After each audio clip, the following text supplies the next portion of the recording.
Hello! Hi. Today we're going to talk about what I don't like about modern fantasy. I didn't even know if you could hear me when I was talking over there because the mic's here, but today we're going to be talking about some of my least favorite trends of modern fantasy. Now, I've gone on record that I think modern fantasy is by far the most interesting position the genre has ever been in, as a direct result of the self-publishing boom. It's not some vague idea. No, since the self-publishing boom, we have seen drastic changes of what can find success and be a viable option for the fantasy genre. Before, the Big Five, which, if you haven't heard of those, look up publishing, Big Five, kind of just gatekept everything that we had the possibility of reading. If you wanted to find something that was commercially available to you, it pretty much had to come through them 99% of the time. The internet came about, and we now have an entirely different form of what is available to us as fantasy readers.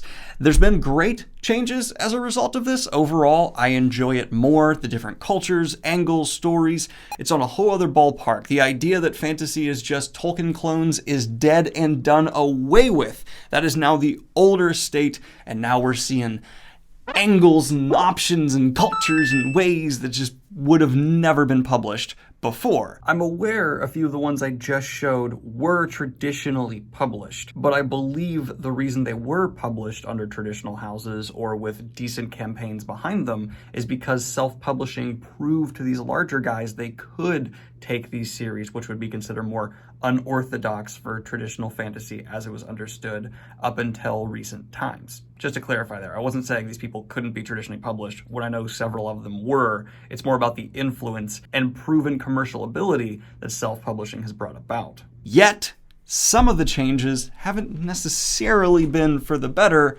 subjectively. You're welcome to disagree with me here on everything, but I think one of the most direct results of the self-publishing boom is going to be my first point I'm going to hit on here today, and that is the lowered bar for prose. Now, an author's writing style is, very much to their own, and you as the reader can absolutely just not care or have different standards or tastes, so there's no one answer to the question of what is the best or proper way to write fantasy as an author. But it's kind of indisputable at this point that we are not getting the same level of writing we used to. And now that it's even been proven you can have a mega commercial success without this super sophisticated prose style, even the fantasy coming from the traditional Big Five or their smaller publishing houses doesn't seem to bother with this prose bar that used to exist. And instead, sometimes it can border on fanfic writing. Many authors are just kind of in the middle ground, right? They're just, it's not outstanding, but it's not bad. And I'm fine with that. But there's also some that seem to dip a little bit low. And I'm not the most snobby person when it comes to an author's writing style. I can get over some, clunky sentences or run-ons. It's not the biggest deal. It's just when it sinks so low that it starts to bother me a bit. It's why when I put out my top 10 list, you'll see series in there that are not exactly sophisticated from the writing standpoint. I can forgive it. But when I do come across a modern fantasy series that uses the best of what's current and fashionable for the genre, and then on top of that layers in some beautiful poetic writing, the benefits are all the higher. It's just like I would love a best of both worlds. I would enjoy if authors did kind of scrub through and just, touch it up, tighten it up. You don't have to reach that super high, sophisticated, flowery style. I'm not asking for that. But just some smoother structure would be greatly appreciated. Because that's one of the big things when it comes to an author's writing style, right? Many people think if you're trying to say it needs to be better, you're advocating for like Tolkien-esque or, pushing for that kind of older, flowerier writing. That's not what I'm saying here. Just smoother, more sophisticated in some sense, or even, often beauty can be reached in simplicity. So just trying to cut down on fat and making sure you don't use the same word to describe something 10 times in a row would be greatly appreciated. I have seen successful modern fantasy series where you'll just see like repetition in that sense on that level, and it's like, come on, please? And I get people angry at me every time I bring this up. It's especially bad for YA fantasy from what I've seen. Now, there are YA series I've read that definitely do not fall into this criticism that are still written beautifully, but there are others that are just they're going into the lowest aspect of what I should expect for an author who's being published for the standard of how they're writing. And it bugs me because when I don't often notice it if we're just kind of sitting in the average, but when I do notice it is when I come across a book that's written extremely well, then everything else kind of I'm just like, oh yeah, that was very mundane compared to what could have been. But I'm also one of these people who's turned off by overly flowery writing, so it's all subjective, is what it is. But moving on into the next point here, this is much more of just a touchstone of fantasy that seems to be being downplayed as time goes on, and it's making me sad. Although we do still see some fantasy series doing this, the creation of original races and cultures of them and deep lores and mythologies is kind of going to the wayside, and that's disappointing. Granted, there is a lot of exceptions to this, but it used to be like a standard of fantasy, that if you're going to write a fantasy epic, there's going to be multiple races with cultures and mythologies and backstories that are all going to come together to create your new fantastical landscape. More and more, though, we're just seeing that it's humans, maybe one original fantasy race or a knockoff of one we've seen before, and we're lucky if we get that.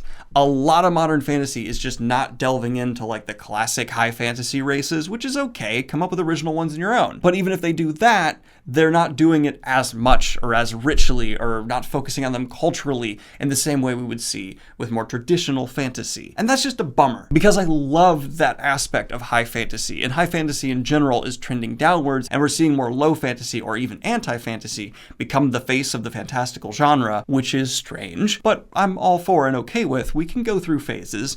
I don't know, I miss discovering 5 new fantasy races in a series, and there's just so much to dig through and imagine and speculate on. It's just not where authors are focusing.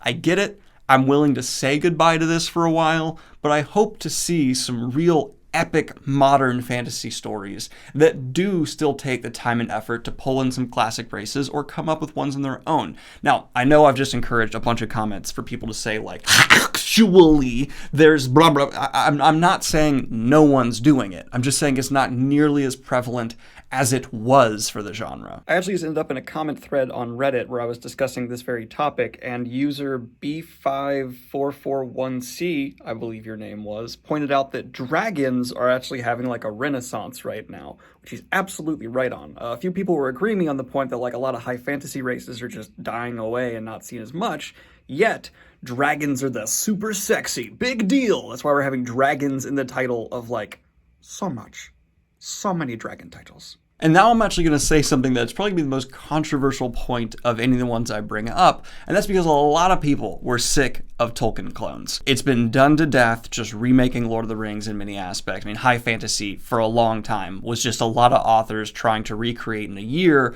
what Tolkien spent his lifetime on. But there were some, I would say, very good children of Tolkien, people who adapted his style or his way of perceiving and writing fantasy and did it extremely well. I wish we had all the best of the modern genre utilized to do that. And I haven't quite seen that yet. There's many people who are coming close, Stormlight Archive, and that was generally the first half of the Wheel of Time. But even those series don't do many of the things that modern fantasy, and I'm just talking about fantasy in the last 5 years, has shown itself to be doing extremely well. And that's actually kind of a crazy thing to say, right? It's odd to think about a genre of literature as having a substantial change in the last 5 to 10 years. But if you've been reading the genre, it unarguably has. It's just flipped on its head in the last 10 years with the amount of just foreign influence and people who would have never had success having this gate open for them. And that's why I still maintain, as a general rule of thumb,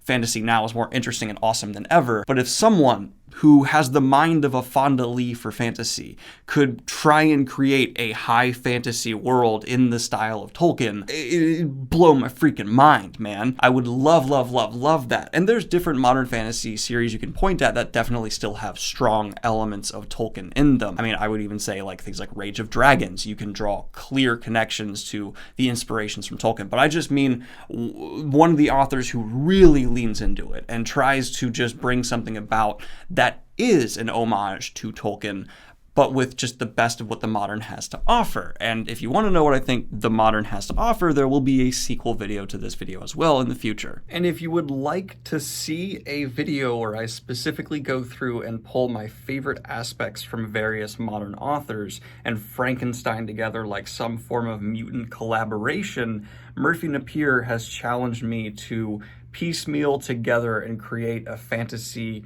idea in that sense for a video. So I'll be doing that as well. Get ready for me in front of a green screen, kind of just saying I want this aspect from that author combined with that aspect from that author to drive a story along this line with these tropes. So that'll be something I'm working on as well. Now, I've avoided for this video just pointing at like, oh, the best of modern fantasy, but done poorly, because I feel like that's kind of the easy way to handle this. Like, oh, there's a lot of morally gray characters in fantasy, but I'm tired of seeing them done poorly. Like, yeah, obviously if it's done poorly, you don't want to see that. But one more element I think is going to be hard for me to articulate clearly, but I'm hoping people will understand what I'm saying, is the focus of the narrative being what is fantastic. I just am seeing more and more fantasy stories not having the actual narrative being driven by what is fantastical. There's exceptions, obviously, of course. Even in like the urban genre, Dresden is often motivated and pushed through his story by what is fantastical. But there's just less of it. Maybe I'm just like filled with nostalgia or something, but the idea of like a magic ring driving your story, as long as you then have character motivations alongside of it, doesn't hurt anything. And more, I'm just not seeing that be the case, where we have fantastical elements be a part of the driving thrust of the narrative, and instead fantasy being a backdrop. And again, not all the time, it's just a higher percentage, but I don't know. Every time I get into another fantasy story and fantasy as a genre is treated as just a setting instead of part of the story, I'm a bit disappointed in a way. Just a little, just a smidge, just a tiny bit. And it's never going to affect a review in like a significant sense. But I love First Law. It's one of my favorite series, period, full stop.